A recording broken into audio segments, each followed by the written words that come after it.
এই তুমি রাগ করেছো না আমার উপর?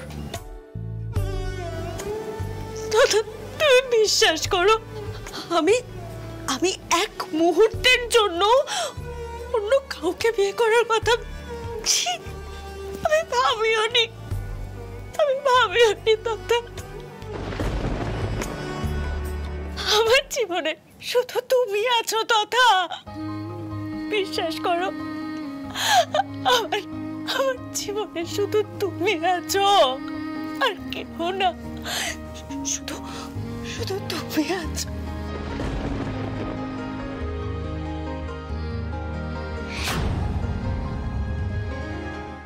পারমিতা, আমি তোমাকে নিয়ে স্বপ্ন দেখেছি পারমিতা।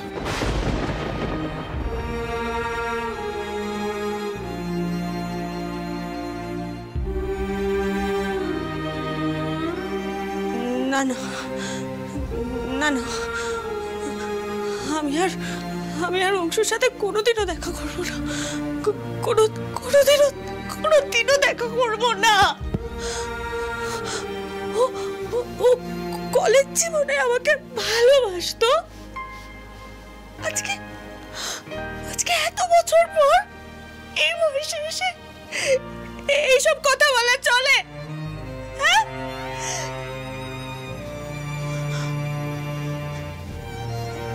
আচ্ছা আচ্ছা, আমি কি ওকে কোনো ইঙ্গিত দিয়েছি? আমি কোনো ইঙ্গিত দিচ্ছি?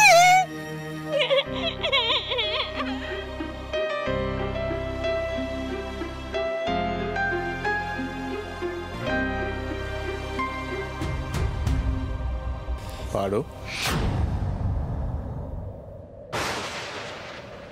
তুমি নিজেকে কেন দোষ দিচ্ছ?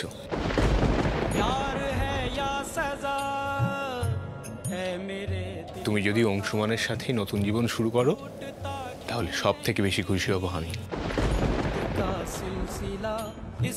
কারণ তোমাকে ভালোবাসার জন্য, তোমার শখ আহ্লাদ পূরণের জন্য কেউ তো অ্যাটলিস্ট থাকবে।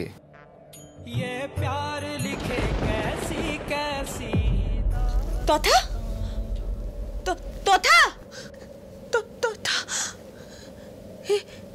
আমি কি দেখলাম,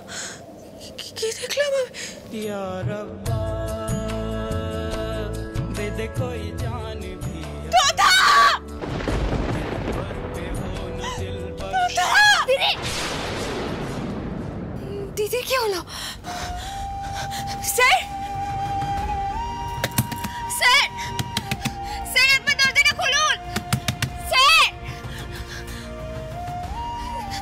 একবার গিয়ে দেখুন না, দিদি একবার বর্দার নাম করে চাইছিল, একবার যান না আপনি, দেখুন না। তুমি কি করে জানলে? তুমি মায়ের ঘরে যাওনি? কি করে যাই বলুন তো, দিদির এরকম অবস্থা, ভেঙে পড়েছে একেবারে। আপনি যান না একবার, আপনি যান।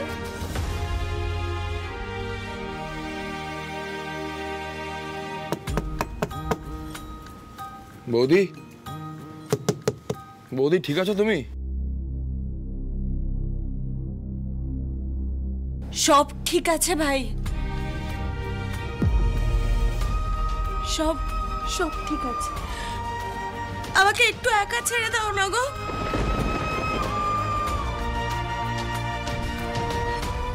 সব সত্যি।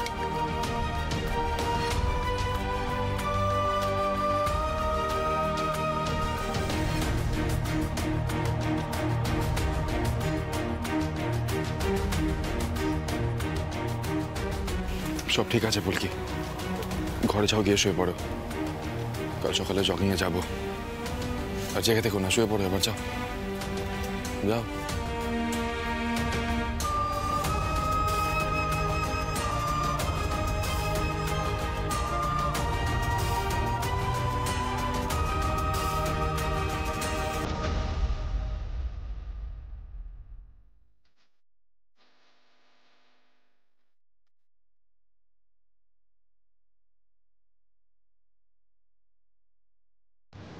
ভালো করতে গিয়ে বিপদে পড়ে গেছে মেয়েটা। ভুলটা আমাদেরই হয়েছে, আমাদের তো রিয়েলাইজ করা উচিত ছিল। বৌদির জীবনের সিদ্ধান্ত তো আমরা নিতে পারি না, এটা বোঝা উচিত ছিল আমাদের। ফুলকির কি দোষ? অত তো ছেলে মানুষ।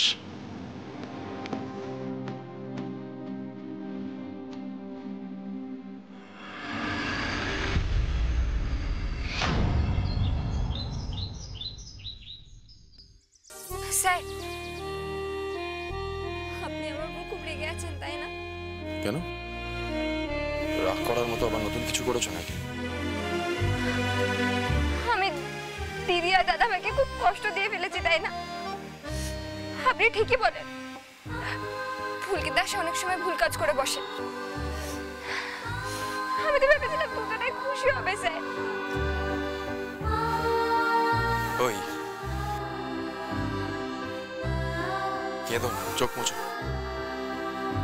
চোখ মোছো, ধরো, কেঁদো না।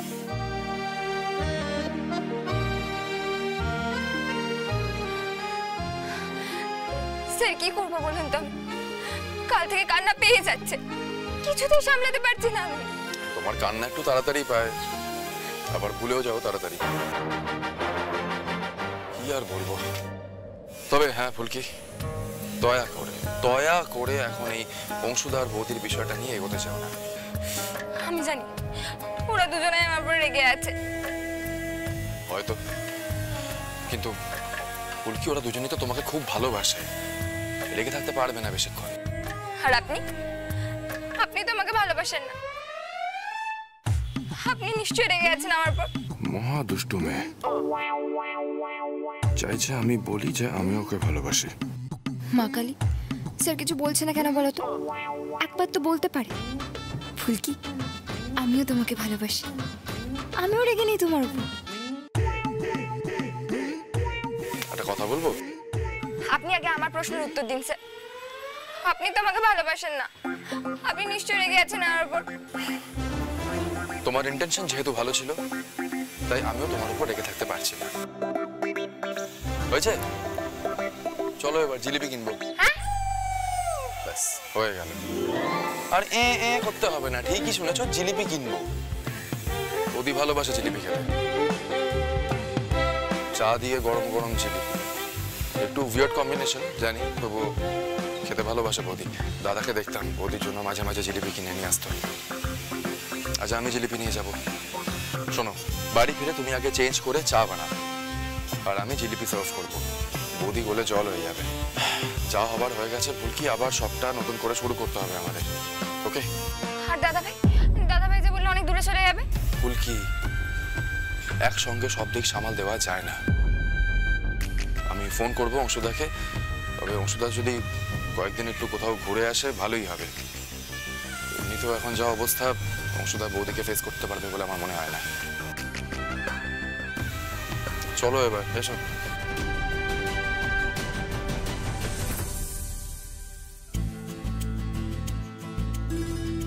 দাঁড়াও এখানে চুপ করে। দাদা, 40টা জিলিপি দিন তো। হ্যাঁ। ইস, স্যার যে কবে আমাকে ভালোবাসবে। এত ভালো মানুষ, এত ভাবে সবার জন্য, আর কি সুন্দর করে সবকিছু সামলায়। বড়দাও তো দিদিকে জিলিপি খাওয়াতো, স্যারও তাহলে একদিন আমার জন্য জিলিপি টিলিপি কিছু কিনবে, বলো মা কালী?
হয়ে গেল।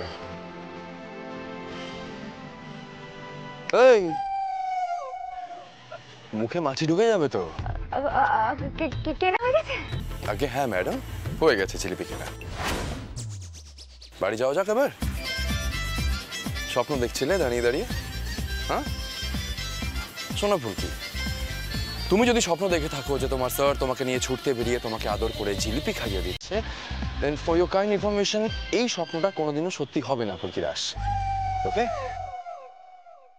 শুধু জিলিপি কেন, কোনো রকম মিষ্টি খাওয়া চলবে না, বোঝা গেছে ফুলকি দাস? তুমি না একজন বক্সার, স্বপ্নেও মিষ্টি খাওয়া চলবে না। ক্লিয়ার?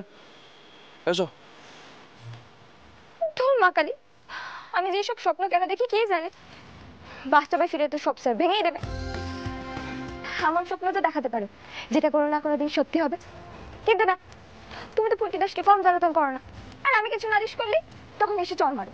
ফুলকি দাস কি করবে বলো তো?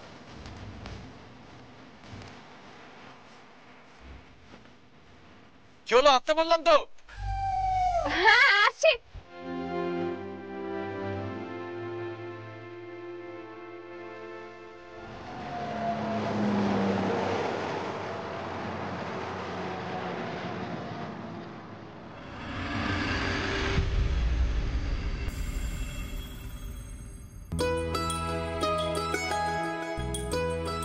জিলিপি? কি ব্যাপার রোহিত? এটা বৌদির জন্য। ফুলকি তুমি গিয়ে তাড়াতাড়ি চাটা করো। আমি চা করছি না। দি ভাই, আজকে আমি চা করব।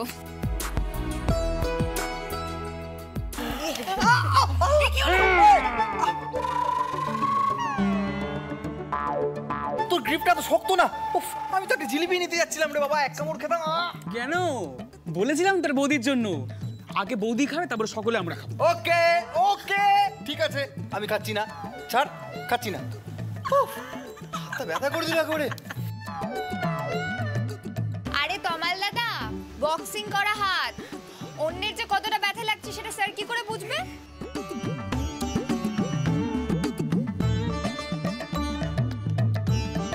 এই চা বেশি ভিজে গেছে তো। গরম।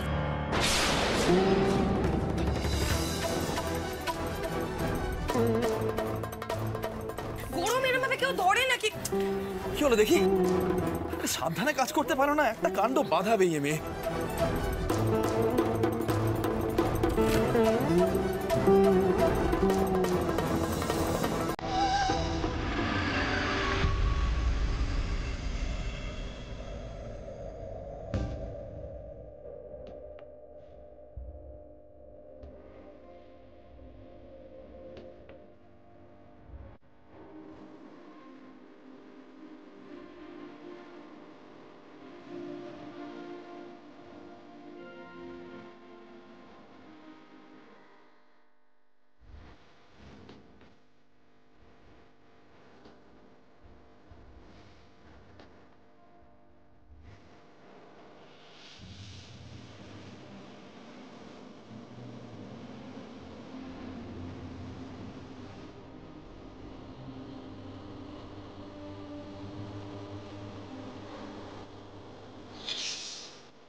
হাতটা জলের মধ্যে চুবিয়ে রাখো। আরে হাতটা জলের মধ্যে চুবিয়ে রাখো। আরে শোন না কি ওরকম ভাবে সরে এলি কেন? আরে বাবা, জলের মধ্যে হাতটা আর একটু বেশিক্ষণ ধরে রাখতে পারতি তো, ফুলকির ভালো লাগতো। ওই তখন শুধু তোর হাতটাই ধরেছিলাম, ঠিক আছে? বাট টেনে একখানা ঘুষি মারবো মুখে তোমার।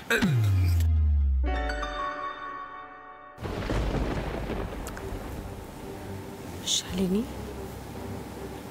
শালিনী, খারাপ লাগছে দেখে? খারাপ লাগছে না বিষয়টা? I understand. Sorry sorry. খারাপ লাগবে কেন? তুমি মনে হয় ভুল ভাবছো কিছু একটা। মানে তুমি কি কোনোভাবে ভাবছো যে আমি রোহিতকে ভালোবাসি?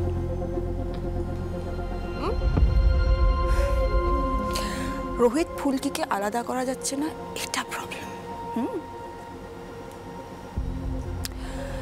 ইন দ্যাট কেস আমার মনে হয় খারাপটা এই মুহূর্তে তোমার লাগা উচিত ঈশিতা, তাই না? পজিশনটাও নেই, আর বাড়ির কেউ বিশ্বাসও করছে না এই মুহূর্তে যে তমাল তোমাকে দেখলে সারাক্ষণ ছুটে ছুটে আসতো, সেও আর তাকাচ্ছে না। খারাপটা মনে হয় তোমার লাগা উচিত ঈশিতা, তাই না?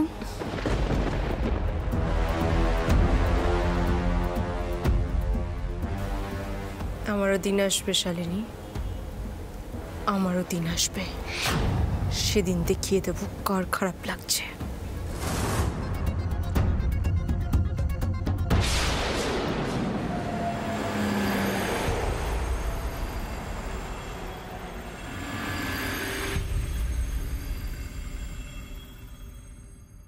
সাবধান সাবধান সাবধান! রায় চৌধুরী বাড়ির বড় বউ শ্রীমতী পারমিতা রায় চৌধুরী হাজির হয়েছে।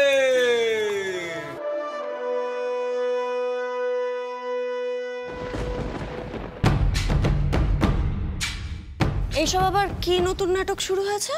মহারানী, আপনার পরিচারক এবং পরিচারিকা বৃন্দ আপনার সেবায় হাজির হয়েছে, আপনি আসুন। পিয়াল, কি ফাজলামো হচ্ছে এগুলো? পরিচারক বলো। পরিচারিকা ফুলকি দাস রানীমাকে চা পরিবেশন করুন। কি? রানীমা আসুন গ্রহণ করুন। আসুন আসুন আসুন আসুন আসুন।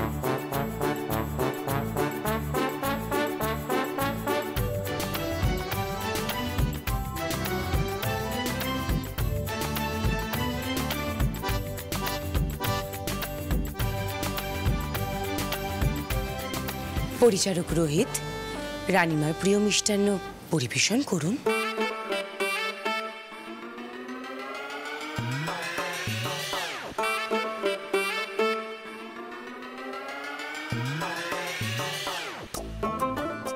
নিন মহারানী, আপনার পছন্দের খাদ্য, গরম গরম জিলিপি আর চা গ্রহণ করুন।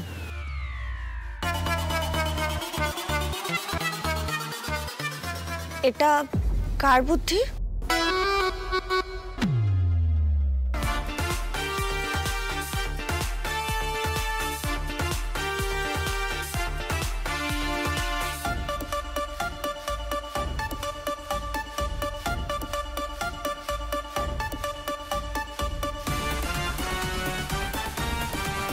বেশ, মহারানী পারমিতা দেবী প্রসন্ন হইলেন।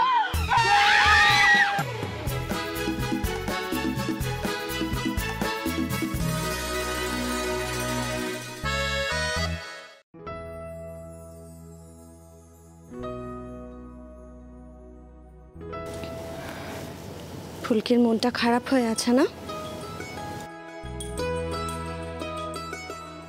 আচ্ছা ছাড়ো, বাদ দাও, যা হওয়ার সেটা হয়ে গেছে, ভুলে যাও।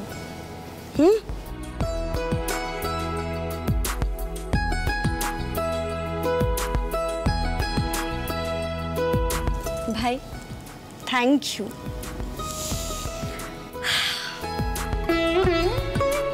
তোমাদের মতো ভাই বোন বন্ধু পেয়ে না আমি খুব খুব খুশি গো। আজকে আমার মনটা ভালো নেই বলে তোমরা এত কিছু করলে, আমি বলে বোঝাতে পারবো না আমি কতটা খুশি হয়েছি। Thank you. জয় মা কালী! মা কালী সব ঠিক করে দিয়েছে। আমি তো কাল থেকে ভয়ে অস্থির হয়েছিলাম। মাঝে মাঝে একটু ভয় পাওয়া ভালো, তাহলে বাড়িতে হুলস্থুলটা কম হয় একটু। আচ্ছা বাবা, ঠিক আছে ঠিক আছে, এবার চলো আমরা সবাই মিলে জিলিপিটা খেয়ে নিই, আর তারপর আমি আজকে বাড়ি যাব। হ্যাঁ, কিন্তু দি ভাই? ফুলকি, আমাকে তো যেতেই হবে, কারণ ওটা আমার বাড়ি। তবে তোমাদের সবাইকে একটা কথা আমি বলতে পারি, আমি এবার থেকে ওখানে আর ভয়ে ভয়ে থাকবো না। গানটাও গাইবো এবং নিজেই নিজেকে সামলাবো। তাই তোমরা আমাকে নিয়ে প্লিজ আর চিন্তা করো না।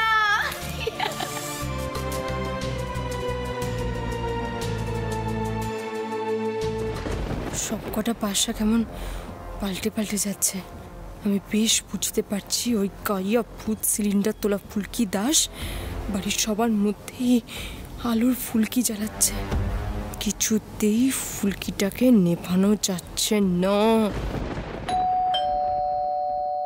এখন আবার কে এলো?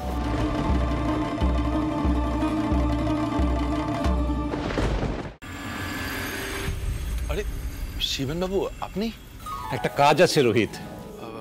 আসুন আসুন না, ভেতরে আসুন। আসুন ভেতরে আসুন। আসুন। কি ফুলকি, কেমন আছো? ভালো তো? ভালো আছি স্যার। লেইমা চানুর সাথে ভাড়াটে খুনি যখন ফুলকি দাসকে মেরে ফেলার চেষ্টা করেও মেরে ফেলতে পারেনি, তখন বুঝতে হবে ফুলকি দাসের কই মাছের প্রাণ, সে সবার নয়। ফুলকি কি যা তা বলো বলো তো। আপনারা বসুন, আমি চা কফি নিয়ে আসছি। হ্যাঁ আসুন স্যার।